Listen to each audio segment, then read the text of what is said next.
தீபாவளி ஒரு மதம் சார்ந்த விழா இல்லை. அது இந்த பூமியில் நாம் இருக்கிற பகுதியோட சம்பந்தப்பட்டது. ஏன்னா நாம் நார்தன் ஹெமிஸ்பியரில் இருக்கோம்.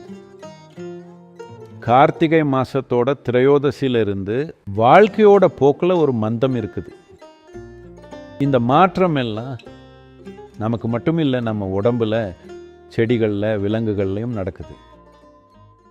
ஆனால் நீங்கள் உங்களுக்குள்ளே மந்தமாயிட்டீங்கன்னா, மனத்தளவில் மந்தமாயிட்டீங்கன்னா உங்கள் உற்சாகம் கம்மியாயிடும். உடல் அளவில் மந்தமாயிட்டீங்கன்னா பல விதமான நோய்களுக்கு ஆளாயிடுவீங்க.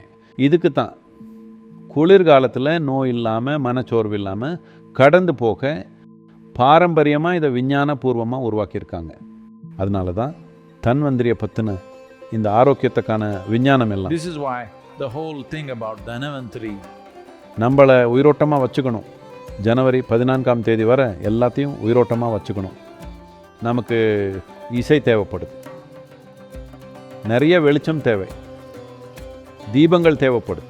இந்த மாதிரி நம்மளை சுற்றி இருக்கிற இடத்த நமக்காக உயிரோட்டமாக வச்சுக்கணும், இருள முழுகிடாமல். அது மட்டும் இல்லை, நம்ம மேலே எப்பவும் நடக்கிற பல எதிர்மறை சக்திகளுக்கு ஆளாகாமல் இருக்கணும். இதுதான் தீபாவளியின் முக்கியத்துவம். இதுதான் தன்வந்திரி திரையோதசி.